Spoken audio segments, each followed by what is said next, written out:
Hey everyone, your storyteller Jake here. I hope you have a great night and are ready to sleep to this story. Let us begin. The Clockmaker's Secret. The rain fell softly over the town of Ainsworth, weaving silver threads between the narrow streets. Gas lamps burned golden in the drizzle, casting halos of light over the cobblestones. Tucked into a corner on Willow Street stood Hollis Clockworks, its tall windows aglow even at twilight.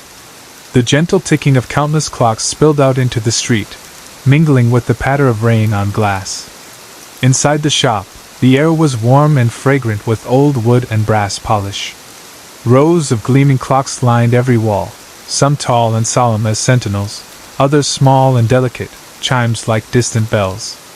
At the workbench sat Mr. Hollis, his silver hair neatly combed, magnifying lenses perched on the bridge of his nose. He leaned close to a tiny watch mechanism, tweezers in one hand, breath held as though afraid the slightest sigh might disturb the fragile gears. Mr. Hollis had worked in this shop for over 50 years. His fingers were thin and precise, stained with brass dust and oil. People said he could fix any timepiece ever made. But there was one thing nobody in Ainsworth truly knew about Mr. Hollis. He never allowed anyone behind the locked door at the back of the shop. Outside, a figure approached beneath a navy blue umbrella. Clara Mitchell hurried through puddles, her shoes splashing as she peered into the glowing windows. She was 25, with a neat brown bob and eyes the color of moss. She worked at Ainsworth's small lending library and adored stories of hidden rooms and secret keys. The chime above the door tinkled as she stepped inside, shaking droplets from her umbrella. Warmth wrapped around her like a blanket, the ticking clock soothing as a lullaby.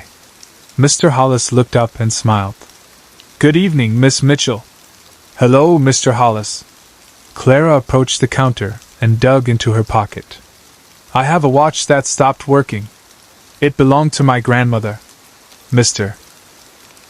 Hollis held out a slender, pale hand. "May I see it?" Clara placed a delicate silver pocket watch into his palm. He turned it gently, his eyes narrowing behind his lenses. "A fine piece. Late 1800s, I'd say. Lovely engraving. Do you carry it with you often?"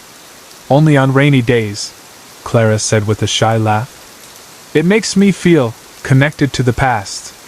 Mr. Hollis nodded gravely, as though this were the most reasonable thing in the world. "Rain and time have much in common. Both wear away at stone and secrets." Clara tilted her head. "Secrets?" Mr. Hollis hesitated, his gaze flicking toward the back of the shop. The shadows near the locked door seemed to stretch slightly, darker than before. He cleared his throat. "Some secrets are best kept sleeping, my dear." Clara followed Mr. Hollis's glance toward the back of the shop. The door was made of dark oak, polished to a quiet gleam. Its brass handle shone like an unblinking eye, and a heavy lock sat just below it, the keyhole shaped like an old-fashioned key. "Is that where you keep the really valuable clocks?" she asked, trying to sound casual. Mr. Hollis lowered the magnifying lenses perched on his nose. His silver brows drew together. "Not precisely." Clara's curiosity flared. "What's behind the door, then?" Mr. Hollis set her grandmother's pocket watch on a velvet cloth. He began unscrewing the tiny casing with delicate precision, avoiding her gaze. "Time," he murmured. "But not the sort most people wish to keep." Clara tilted her head. "I'm sorry, what does that mean?" He sighed, leaning closer to the small, ticking gears. "Some clocks don't measure minutes and hours, Miss Mitchell. They measure moments, choices, regrets." A shiver raced down Clara's spine despite the shop's warmth. "You mean memories?" Mr. Hollis nodded slightly, his voice distant. "Or destinies. It depends who looks into them." A gust of wind rattled the windows. Rain slashed the glass, and outside, the gas lamps flared and flickered.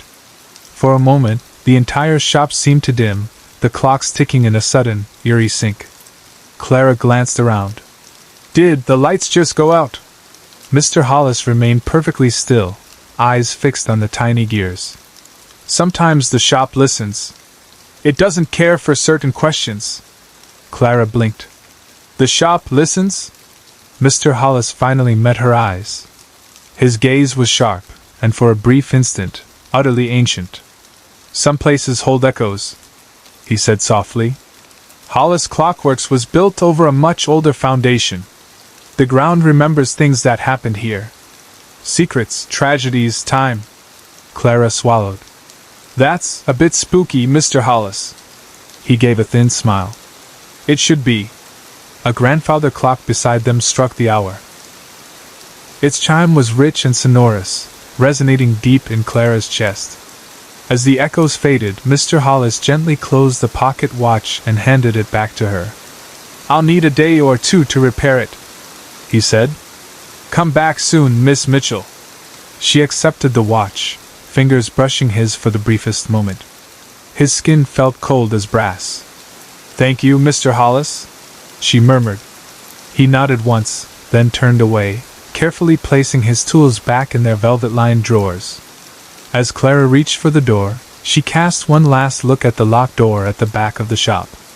Shadows seemed to twist around its edges, and she felt the faintest vibration beneath her feet, as though the clocks themselves were murmuring secrets. Outside, rain poured in silver sheets. Clara stepped into the storm, the sound of countless ticking clocks fading behind her. Clara hurried through the rain, clutching her grandmother's watch under her coat. The storm swept the streets clean, washing old leaves into swirling currents along the gutters. She couldn't shake Mr. Hollis's words. Some clocks don't measure hours, they measure choices. Or destinies. By the time she reached her small apartment above the library, her hair was damp and her cheeks pink with cold. She dropped her umbrella in the hallway, hung her coat, and stood for a moment, listening to the ticking of her own kitchen clock. It sounded suddenly, louder. Later that evening, Clara sat curled on her sofa with a mug of tea. She turned her grandmother's pocket watch over and over in her hands. The silver surface gleamed in the lamplight, and delicate engravings spiraled across its case, tiny vines twining around a pair of wings. She pressed the latch. The lid sprang open, revealing an empty clock face, hands stilled at midnight. A memory stirred. She was a little girl, sitting on her grandmother's knee, feeling the gentle tick against her ear. Her grandmother's voice floated back to her. Time has secrets, my sweet Clara. Sometimes it hides them in places only the brave can find. Clara smiled faintly. What secrets, Grandma? She murmured into the quiet room. A gust of wind rattled her window. Across the street, the clock shop's upper windows glowed faintly through the rain. Clara leaned forward, peering through the glass. She thought she saw a shape moving past one of the high windows, a flicker of white, like a figure in an apron. She blinked. The window was empty. The following day dawned gray but dry. Clara spent the morning shelving books at the library, trying to distract herself. But her mind kept drifting back to Hollis Clockworks. At lunchtime, her friend Lily appeared, leaning over the circulation desk. Hey, Earth to Clara! Lily teased. You're a million miles away. Clara forced a smile. Sorry. Just thinking. About the mysterious Mr. Hollis again? Lily's eyes sparkled. I swear, you've got a crush on that old man. Clara rolled her eyes. He's nearly 70. So? He's got that spooky genius vibe. Some people dig that. Clara sighed. It's not like that. I just think he's hiding something. Lily leaned closer. Like what? Secret clock cults? Time travel experiments? Clara shushed her, glancing around. Don't be ridiculous. But there's a locked door in his shop. And he says it's filled with clocks that measure destinies. Lily's grin faded. Okay, that's actually a little creepy. Clara nodded, eyes troubled. I can't stop thinking about it. Lily lowered her voice. Promise me you're not going to go sneaking around his shop. People say Hollis Clockworks is haunted. Clara frowned. Haunted how? Lily shivered. People hear ticking in their dreams after they've been in there. Like, the clocks are following them home. Clara felt a chill crawl up her spine. That afternoon, rain began to fall again, a gentle drumming on the library's windows. Clara finished her shift, but instead of heading straight home, she found herself standing in front of Hollis Clockworks once more. The lights inside glowed warm and golden. Clocks ticked in patient rhythm, their chimes drifting into the street like distant music. Clara took a deep breath and stepped inside. Mr. Hollis stood at the counter, polishing the brass casing of a mantel clock. He looked up as the bell jingled. "Miss Mitchell, I expected you might return." Clara gave a nervous smile. "You did?" He set down his polishing cloth. "Your watch is repaired. It's keeping excellent time again." Clara exhaled in relief. "Thank you, Mr. Hollis." He handed her the pocket watch. The second hand swept smoothly around the dial, ticking like a tiny heartbeat. Clara pocketed the watch but didn't leave. Instead, she lingered, glancing toward the back of the shop. Mr. Hollis followed her gaze. His voice dropped. "You're still curious about the door." Clara shifted her weight. "I know it's none of my business. But you talk about clocks measuring destinies, and echoes in the building. It's fascinating." Mr. Hollis regarded her steadily. "Curiosity is the spark that drives invention. And sometimes, destruction." Clara swallowed. "That sounds ominous." He sighed. "Some clocks aren't meant to be seen. Or heard. I keep them locked away to protect everyone." She tilted her head. "From what?" His eyes turned distant, as though peering backward through decades. "From time itself." A roll of thunder rumbled outside. Clocks in the shop seemed to tick a shade louder. Clara spoke softly. "You talk like time is alive." Mr. Hollis's voice dropped to a whisper. "In this place, it is." He gestured for her to follow him. Slowly, he led her deeper into the shop, past display cases glittering with brass and glass. They reached the dark oak door. Mr. Hollis rested his fingertips on the polished wood, eyes half closed. "Do you hear it?" he asked. Clara strained her ears. At first, there was only silence. Then, faintly, she heard a low ticking. It was different from the gentle clocks outside, darker, heavier, as though each tick measured something weighty and inevitable. Mr. Hollis's voice trembled. "These clocks hold moments that should have ended, but didn't. Echoes of people who couldn't move on. Some trapped themselves trying to see their futures, or rewrite their pasts." Clara's breath hitched. "Trapped, how?" Mr. Hollis turned his haunted gaze toward her. "Inside the clocks." Clara blinked, certain she'd misheard. "Inside the clocks?" Mr. Hollis nodded gravely. "Their faces may show hours and minutes, but some hold far more than time. They hold moments caught like insects in amber, people frozen inside their own choices." Clara shivered, her voice barely above a whisper. "Why would anyone be trapped in a clock?" Mr. Hollis exhaled, leaning heavily against the door as though it bore the weight of centuries. "Because they wanted to know what was not theirs to know. Or they wished to undo what could not be undone." Clara stared at the polished brass keyhole. "But how does someone end up trapped in a clock?" Mr. Hollis hesitated, as if weighing whether to answer. Finally, he spoke. "There are clocks I've crafted, or repaired, that became windows. Or prisons. Those who look too deeply into them may find themselves drawn inside. Their spirits bound by the mechanism's endless tick." Clara stepped back a pace. "You're serious?" "I wish I weren't." His eyes glistened. "Some clocks measure time. Others measure souls." A silence fell between them, thick as velvet. Suddenly, a loud chime rang through the shop, sharp and urgent. Mr. Hollis stiffened. "That's the Grand Tempest," he whispered. "It never chimes unless the balance is tipping." Clara glanced around in alarm. "The balance of what?" Mr. Hollis gripped her arm.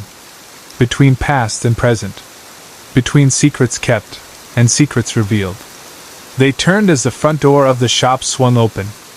Rain blew in, spattering the wooden floor. A man stepped inside, tall and thin, wearing a dark coat and hat. His face was narrow, eyes sharp as razors. Mr. Hollis's grip on Clara tightened.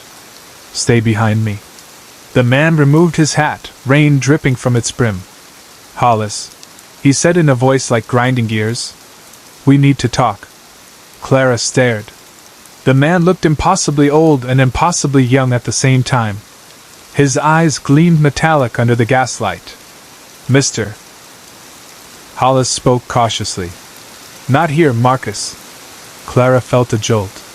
"Marcus? Who's Marcus?" The man, Marcus, turned his gaze on her. His stare was cold as winter iron. "You shouldn't be here, girl. You're meddling in things that don't concern you." Clara squared her shoulders. "They do concern me. Mr. Hollis says people are trapped in clocks. If that's true, someone needs to help them." Marcus sneered. "Help them? Or join them?" Mr. Hollis raised a hand. "Enough, Marcus. This is my shop. And my burden." Marcus stepped closer, lowering his voice. "Hollis, you know it's not just your burden. The clocks are waking up." Mr. Hollis's expression grew tight, jaw clenched. "They were supposed to stay asleep. I've kept them locked away for decades." Marcus gave a humorless smile. "Locks can't hold time forever." Clara interjected, voice trembling. "What do you mean, the clocks are waking up?" Marcus shifted his cold stare to her. "The clocks in that room feed on unfinished stories, on regrets, on secrets never confessed. When the balance tips too far, the clocks hunger for new echoes." Mr. Hollis groaned softly, pressing a hand to his forehead. "It's the girl. She stirred the dust. Her curiosity, it set them whispering again." Clara stepped back, panic fluttering in her chest. "Me? What did I do?" Marcus advanced on her, eyes glinting. "You looked. You asked questions. And now the clocks remember there are people out here worth devouring." Mr. Hollis moved between them protectively. "Don't speak to her like that, Marcus. She's innocent." Marcus leaned closer, voice like a blade. "No one's innocent once they start peeking behind the curtain." Suddenly, a sharp crack echoed from the back room, like a gear snapping under strain. The entire shop seemed to flinch. Clocks chimed at random, some fast, some slow, as though time itself were hiccuping. Mr. Hollis paled. "They're trying to open the door." Clara felt her blood run cold. "But they're clocks." Marcus barked a mirthless laugh. "Clocks are doors, girl. And sometimes they open both ways." Mr. Hollis grabbed Clara's shoulders. "Listen carefully. If you ever hear your name coming from the ticking, do not answer." Clara gaped. "My name?" "Yes," Hollis whispered. "The clocks learn names. If they call you, they want you inside." The chimes grew louder, building into a wild, discordant symphony. Marcus spun toward the oak door, raising one hand.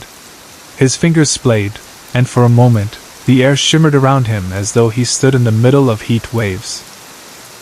Clara gasped as the clocks nearest the door fell silent, their ticking cut off like a snuffed flame. Marcus lowered his arm, panting. "I bought us time. But it won't last. Hollis, you know what must be done." Mr. Hollis looked defeated. "I can't destroy them. They're people," Marcus sneered. "People who chose to pry open the future. Or claw back the past. You're risking all of Ainsworth to protect them." Mr. Hollis closed his eyes. "I can't murder souls, Marcus." "I won't." Marcus turned on his heel. "Then I'll do it for you. Before this shop becomes a mausoleum." He strode out into the rain, leaving the door swinging shut behind him. Clara stared at Mr. Hollis. "Is he right? Are those clocks dangerous?" Mr. Hollis met her gaze, eyes swimming with unshed tears. "Yes, Miss Mitchell. They're dangerous, and they're also begging to be freed." Outside, rain lashed the windows, silver rivulets streaming down the glass like endless tears. The clocks in the shop slowly resumed their steady rhythm, though the chimes still seemed a hair offbeat, as though some invisible conductor had lost control of the orchestra. Clara stared at Mr. Hollis, struggling to process what she just witnessed. Mr. Hollis, who is Marcus? And what exactly are you protecting in there?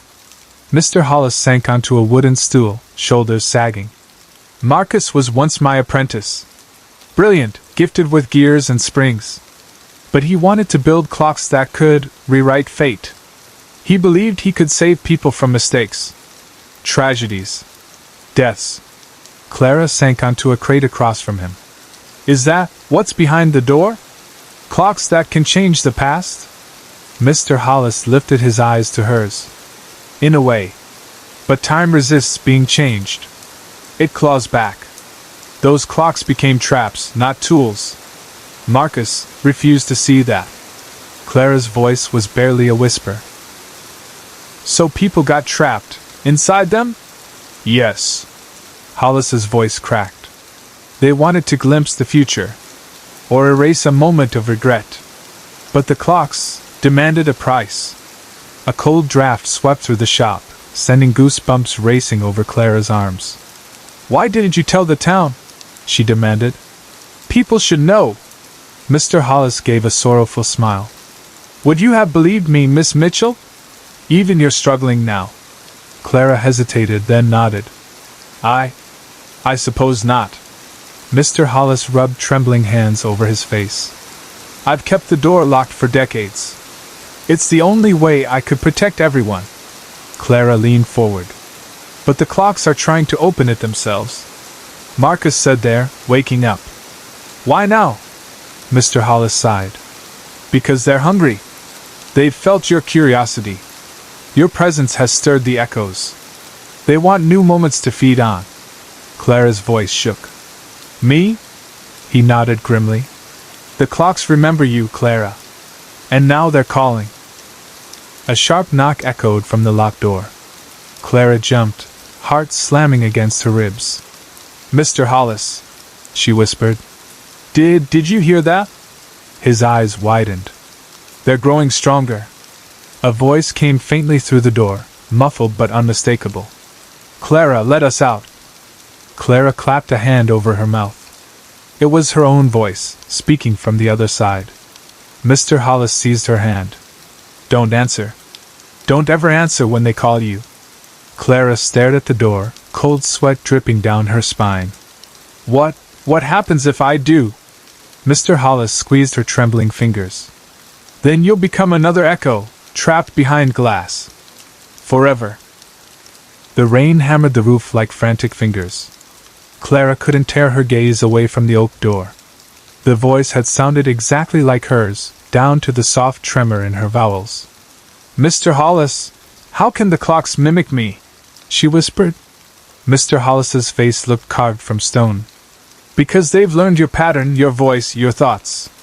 When you stood here asking questions, they listened. And now they know how to call you closer. Clara felt a dizzy rush, as though the floor tilted under her feet.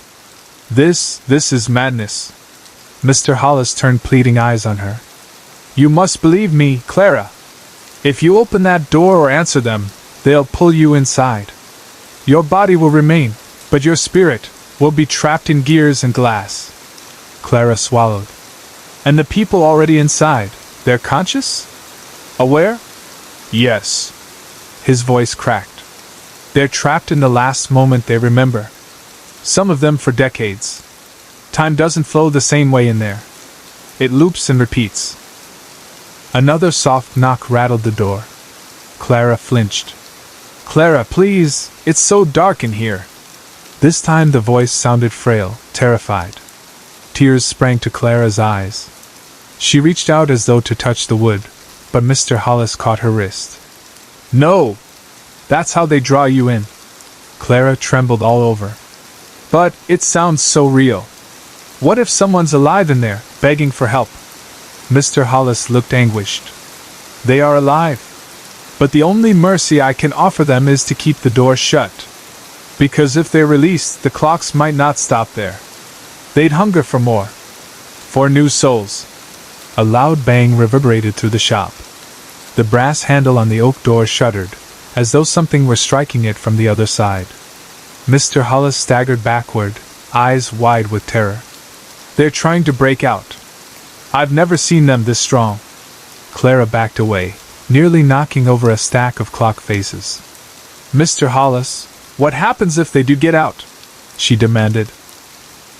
He shook his head. "Chaos. Time slipping out of joint. People forgetting who they are. Ainsworth itself might become a place where past and present blur until no one knows what's real." Clara stared at him.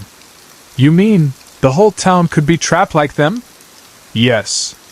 His voice was a trembling whisper. "And Marcus will do anything to prevent that, even if it means destroying every clock in this building, including the ones holding human souls."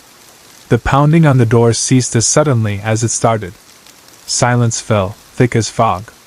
Clara realized she was still gripping Mr. Hollis's hand. "We have to help them," she whispered. "There has to be a way to set them free without destroying them." Mr. Hollis's eyes brimmed with sorrow. "If there is, I've never found it." The shop fell into an uneasy stillness. Rain hissed against the windows, and outside, the gas lamps flickered like nervous candle flames. Clara pulled her hand away from Mr. Hollis, her mind spinning. "There has to be a way," she insisted. "Couldn't we open the clocks carefully? One at a time? Talk to whoever's inside?" Mr. Hollis shook his head. "It's not so simple. Once the clocks open, the echoes inside try to escape. They'll pour themselves into the nearest person they find.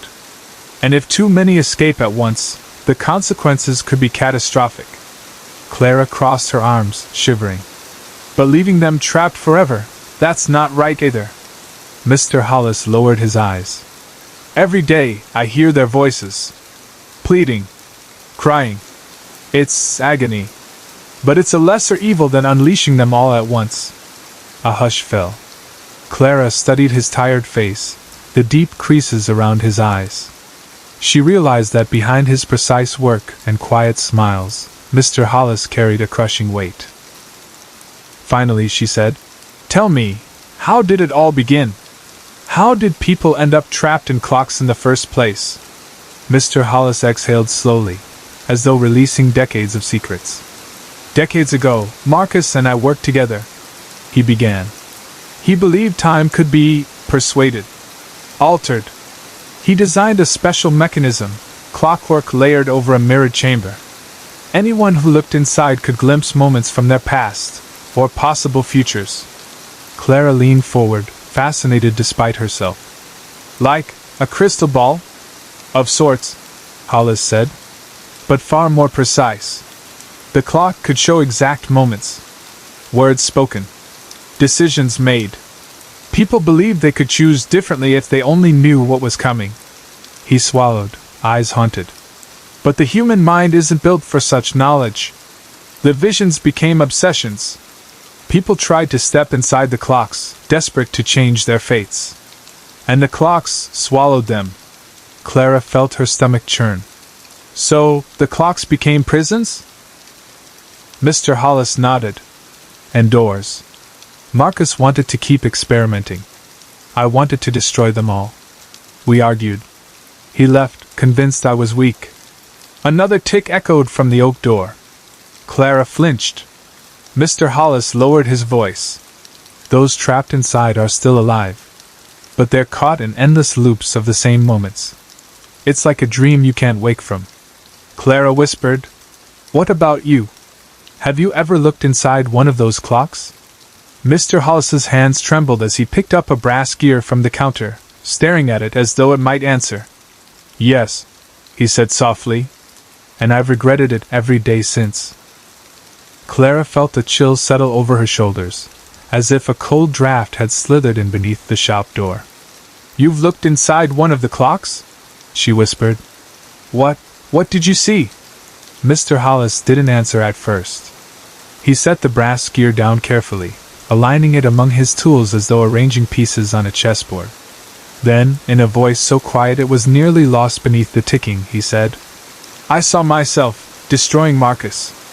And then I saw myself failing to stop him, and the entire town of Ainsworth dissolving into chaos. Time tearing itself to pieces." Clara shivered. So the clock showed you two possible futures? Mr. Hollis nodded, his eyes distant. Two, and countless others. Each worse than the last. The rain outside intensified, beating a frantic rhythm against the glass. Clara hugged her arms around her chest. So you shut the clocks away, she said gently. To protect everyone. Mr. Hollis gave a humorless smile. I tried. But time is restless. It wants to be seen. And the clocks have long memories. They've been whispering ever since. Clara hesitated. Is that why you never let anyone near that door? You're afraid they'll fall in, like you almost did. He met her gaze, eyes shining with exhaustion. Yes. And because once you see too much, even if you don't step inside, you're never truly free again. Another faint knock sounded at the oak door. This time it was different, gentler, almost tender. Mr. Hollis, help me. I'm so cold. Clara froze. The voice was that of a young woman, trembling and soft. Tears sprang to Mr. Hollis's eyes. Emily, he breathed. Clara stared at him. Who's Emily? Mr. Hollis's voice cracked. My daughter.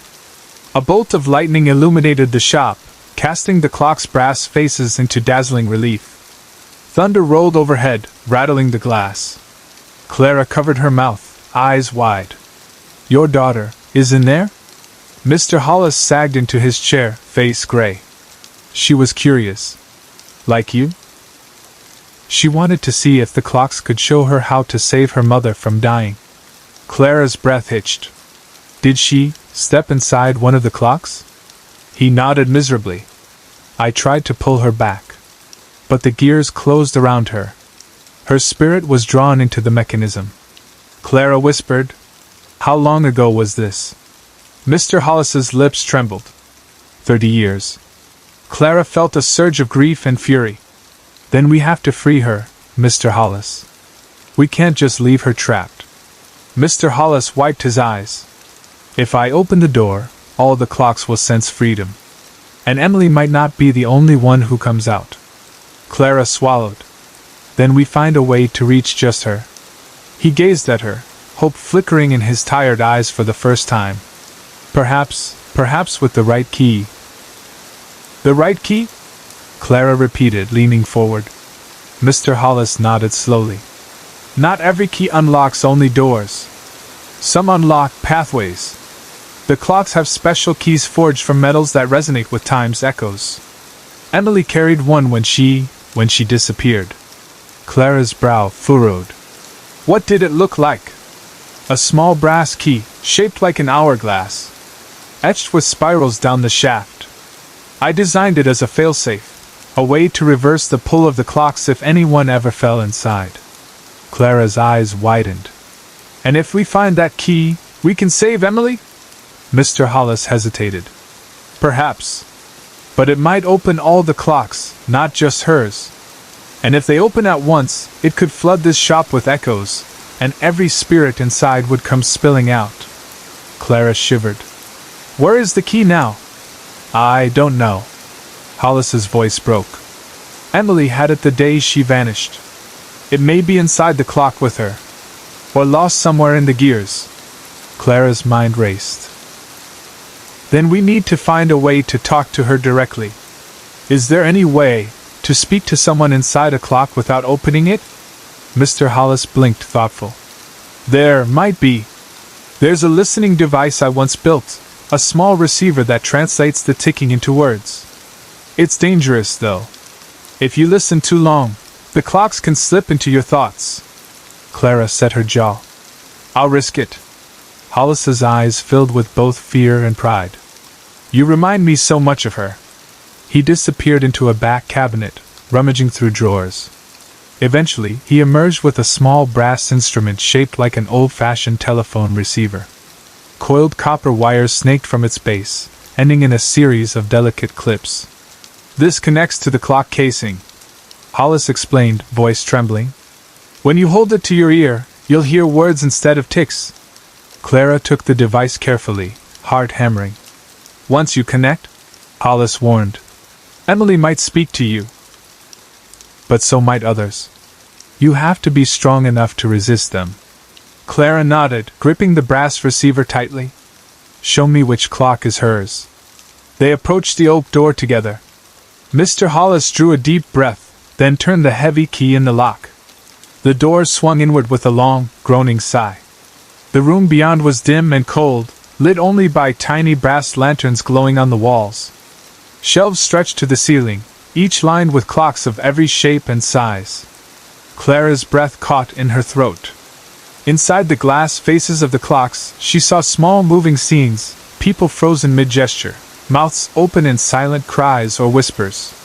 Mr. Hollis led her to a slender clock near the back. It was tall and elegant, made of dark mahogany, with silver inlays spiraling up its columns. This is hers, he murmured. The clock that holds my daughter. Clara stared into the glass.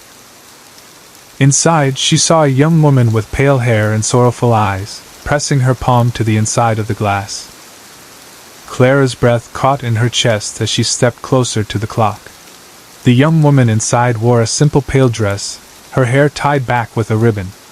Her eyes shimmered like silver pools, filled with longing and confusion. Emily, Mr. Hollis whispered, his voice catching. Inside the glass, the woman tilted her head as though listening. Her lips moved, but no sound escaped. Clara turned to Mr. Hollis. She's trying to speak. I can see it. He nodded, swallowing hard. Connect the receiver to the brass contacts on the side of the casing. Clara clipped the coiled wires onto tiny screws set into the clock's side. Sparks flickered faintly, like tiny fireflies. Mr. Hollis handed her the brass receiver. Careful, Clara. Listen, but don't answer if other voices call you. Clara lifted the receiver to her ear. At first, she heard only a deep, rhythmic ticking, pulsing like a distant heartbeat. Then, through the mechanical rhythm, a soft voice drifted into her mind. Papa, is that you? Clara felt tears spring to her eyes. Emily, it's Clara.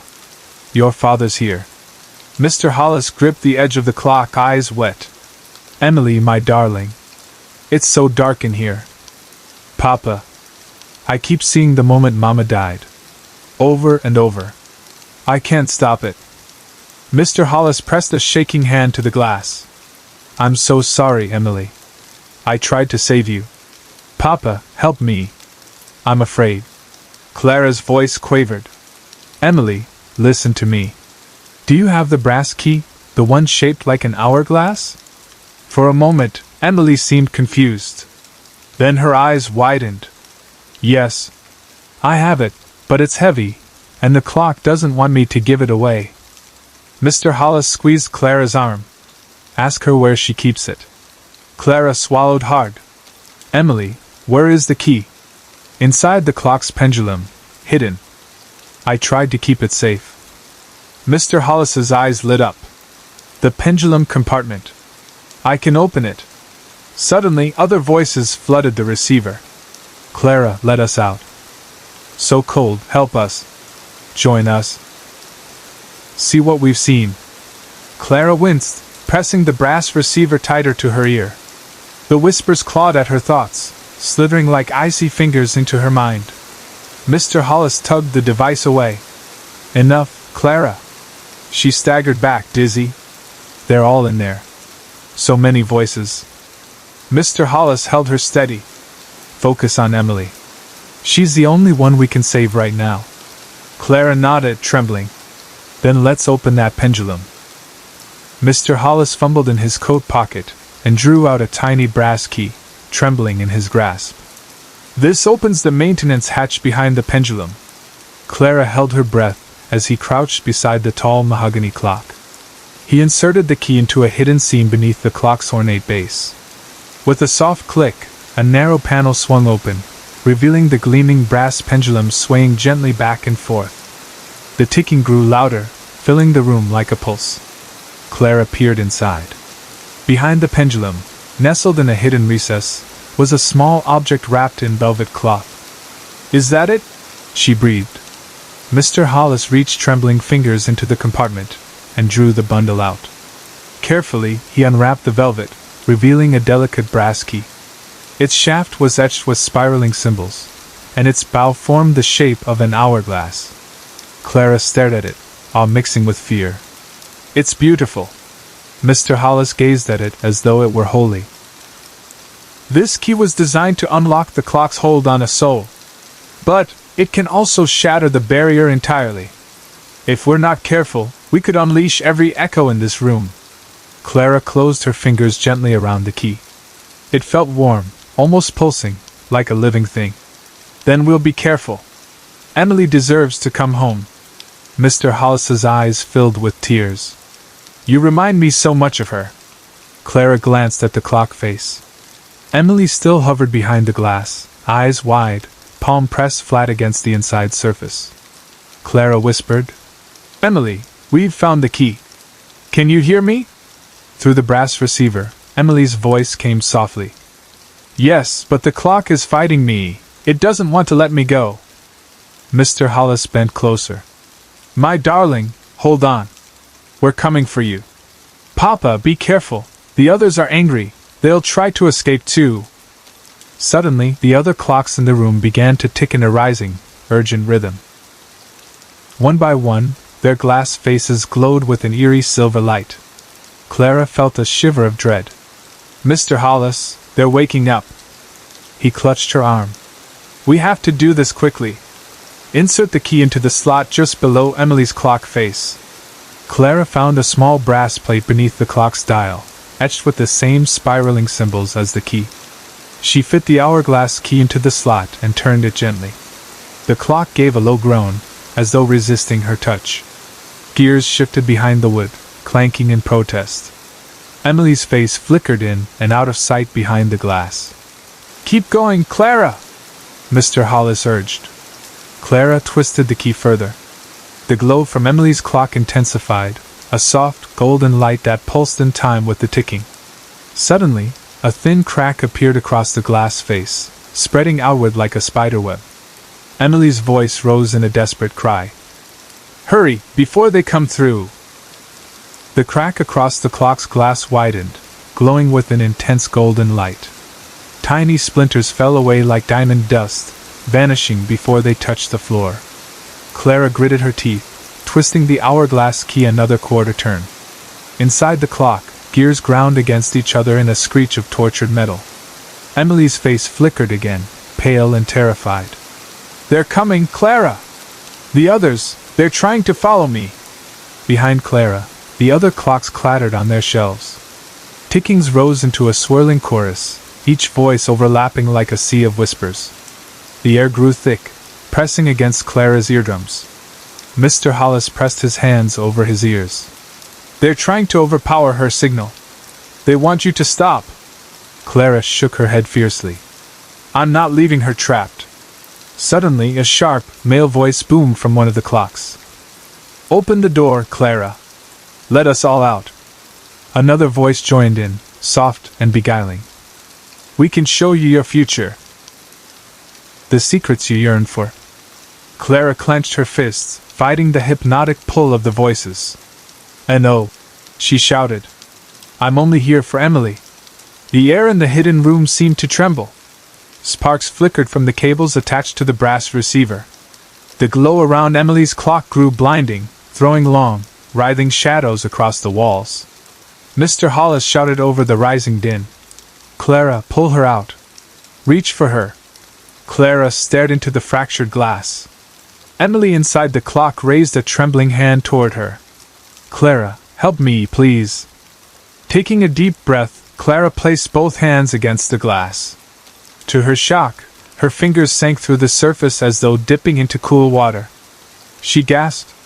The sensation was unreal, a pulling tide, as though invisible gears tugged at her very essence.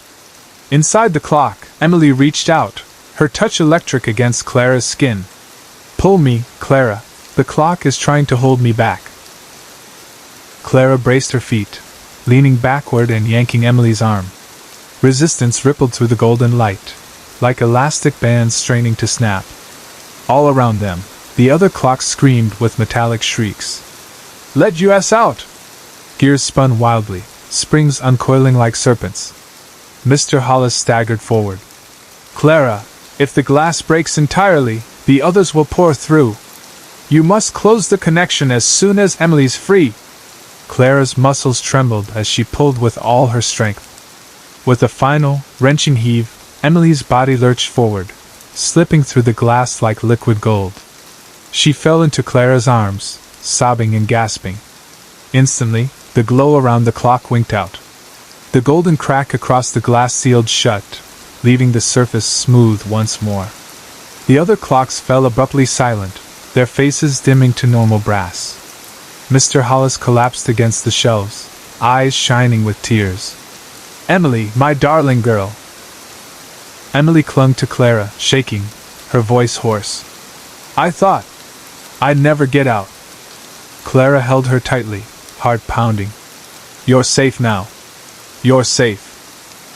For several moments, the hidden room was filled only with harsh breathing and the soft hiss of the rain beyond the walls. Emily clung to Clara as though afraid she'd be pulled back through the glass. Her skin felt cold as metal, and a faint shimmer of golden light seemed to linger around her edges, like the last glow of a lantern. Mr. Hollis lowered himself to his knees beside them. His hands trembled as he reached out to touch his daughter's cheek.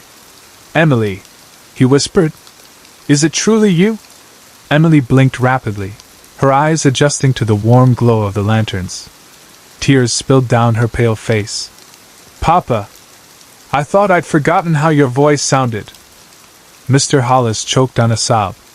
He gathered her into his arms, his thin frame shaking with silent weeping. Clara felt tears prick her own eyes as she watched father and daughter clutch each other tightly. After a while, Emily drew back slightly, wiping her tears.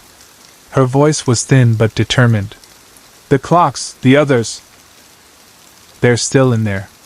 Mr. Hollis closed his eyes, pain etching deep lines across his face. I know, my love. I hear them every day. Emily looked at Clara, eyes bright with urgency. They're trapped in loops, fragments of time. Some are desperate. Some are dangerous. But some just want to come home. Clara swallowed hard. Is there any way to help them one at a time, without opening the floodgates? Emily glanced around the room, as though seeing through the clock cases. The clocks, they all have keys like mine. Each soul has a key hidden somewhere in their clock's mechanism. If you find it, you can bring them back. Mr. Hollis's expression darkened. But searching each clock would take years. And every attempt risks waking them all. Clara looked at Emily. How many people are in there? Emily shivered. Hundreds. Maybe more. Clara's breath hitched. Hundreds? Emily nodded miserably. Some of them have been there for centuries. Marcus. He kept experimenting, even after Papa locked the workshop. He tricked people into looking into the clocks. Promised them glimpses of their futures. Mr. Hollis cursed under his breath. Damn him. I should have destroyed every clock the night he left. Emily grasped Clara's hands.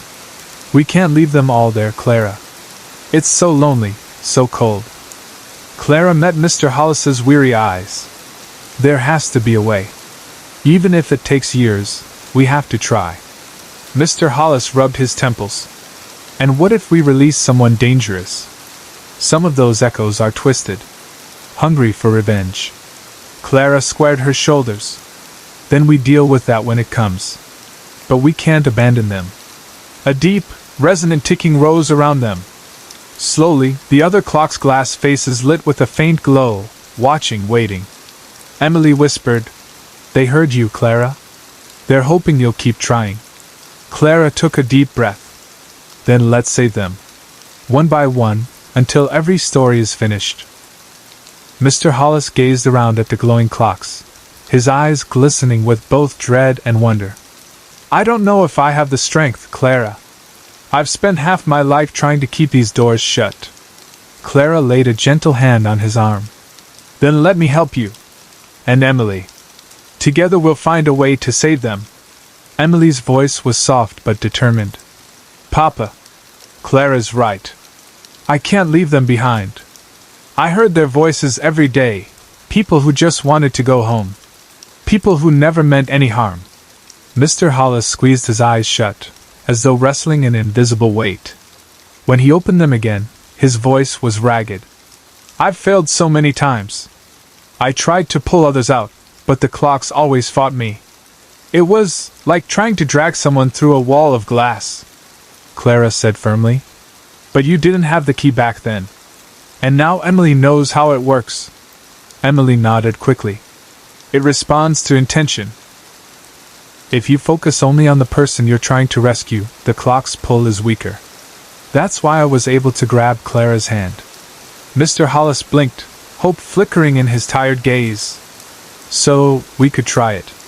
One soul at a time? Emily smiled faintly. Yes. But only if we're careful. The others will try to slip out too. Some of them aren't kind anymore. Clara glanced around the shelves of silent clocks, her heart thudding. Let's try one. Just one. Emily reached for a smaller clock shaped like an ornate gold carriage. The face glimmered faintly, and a tiny figure was visible behind the glass, a woman in a lace bonnet, frozen mid-scream. Mr. Hollis flinched. Mrs. Peabody. She looked into the clock to find out if her husband was unfaithful. She's been trapped ever since. Clara stared into the clock, swallowing hard. She deserves freedom. Even if it's been centuries. Emily fitted the hourglass key into the clock's tiny slot. The carriage clock quivered, its wheels shifting as gears clicked deep inside. A thin crack formed across the glass, radiating light. Help me! I only wanted the truth. Clara reached forward, feeling the same cool resistance she'd felt with Emily's clock. Mrs. Peabody, come with me. Suddenly, other voices surged in a wave from nearby clocks. No! Let us out first. She doesn't deserve freedom. I'll trade you secrets. Just open my door. The air grew thick and electric, swirling with echoes. Emily grabbed Clara's shoulders. Focus on Mrs. Peabody. Block out everything else. Clara shut her eyes, gripping the woman's outstretched hand through the crackling glass. A moment later, there was a snapping sound, like a string breaking under tension. With a brilliant flash, a middle-aged woman tumbled out of the clock, sobbing. Her lace bonnet was askew, her eyes wide with terror. Clara caught her gently, lowering her to the floor. Mrs. Peabody gasped. My husband!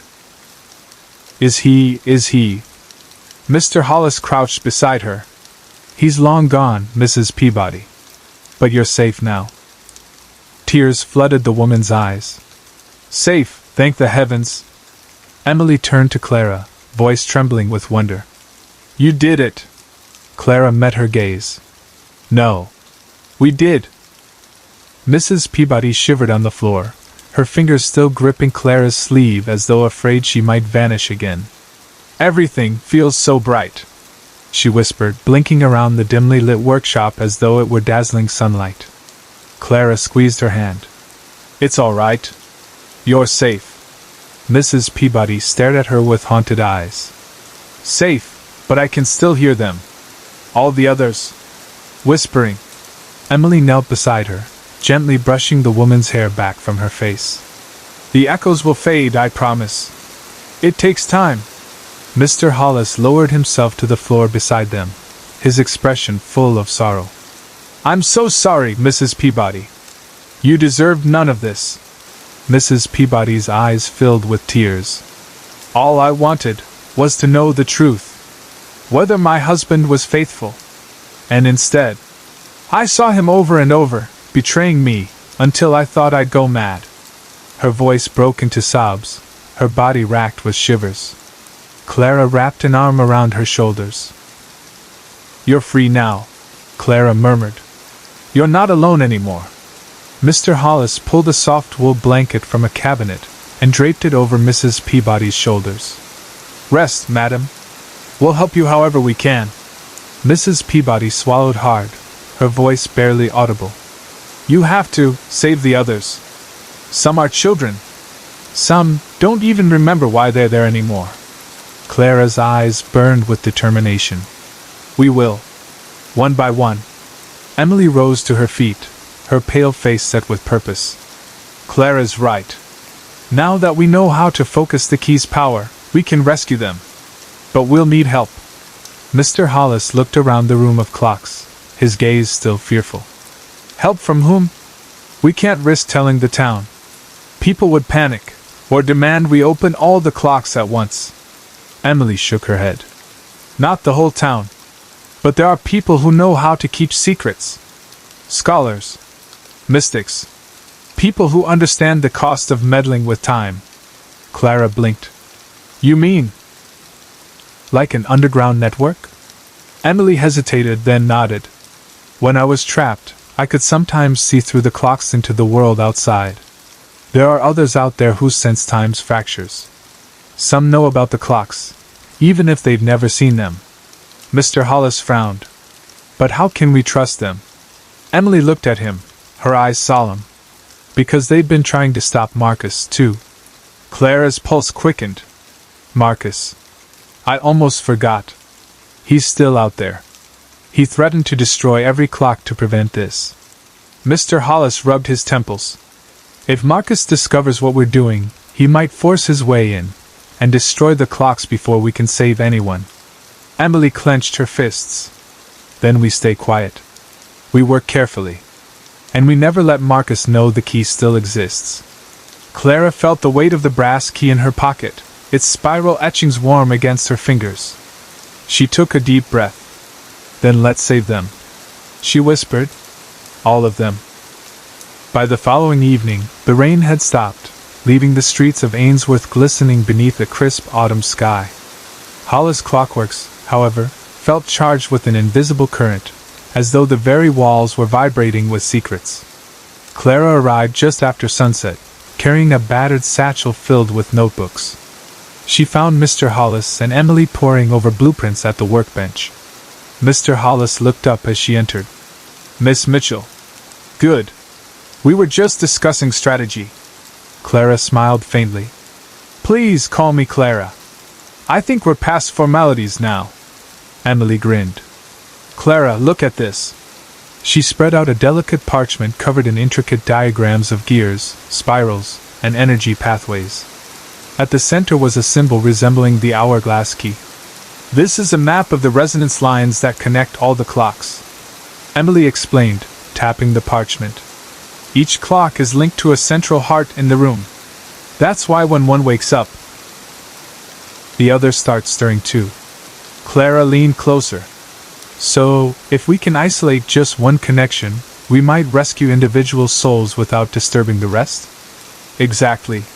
Emily said, eyes shining. We can tune the key to lock onto a single resonance signature, the echo of one person. Mr. Hollis sighed. But it will be delicate work. One misstep, and the others could sense an open door. Clara nodded, determination glinting in her eyes. We'll be careful. Who's next? Emily hesitated. There's a boy trapped in the small copper clock on the second shelf. He can't be older than 10. He cries for his mother constantly. I've heard him every day for 30 years. Mr. Hollis winced. Peter Tansley. He disappeared in 1902. His mother came here, begging for help. She thought the clocks could show her how to save his father from drowning at sea. Peter followed her curiosity. Clara swallowed, eyes misty. Then let's bring him home. Emily approached the copper clock, which was shaped like a small domed cathedral.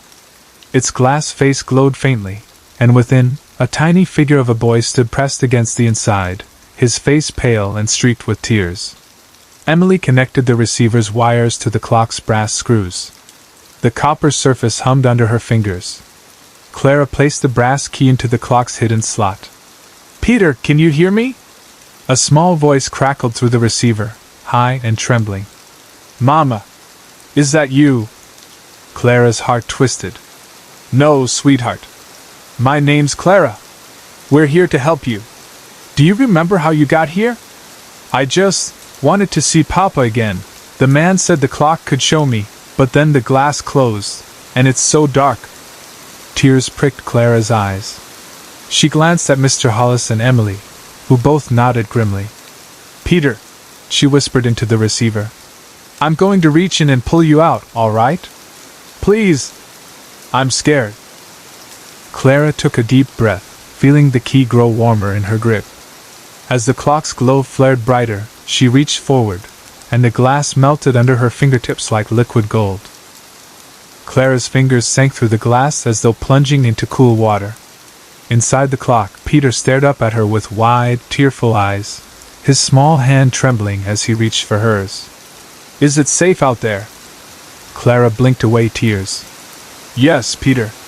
You'll be safe. Come with me. The boy hesitated, glancing around at shadows that seemed to swirl inside the clock's chamber.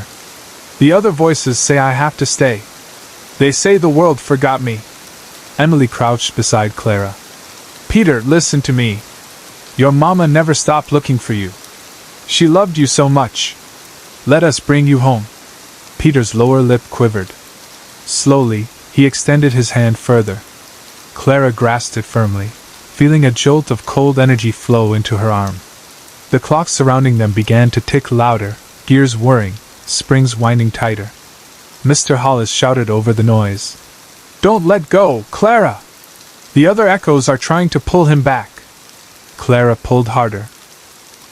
Shadows coiled around Peter's small body like tendrils, trying to drag him back into the depths of the clock.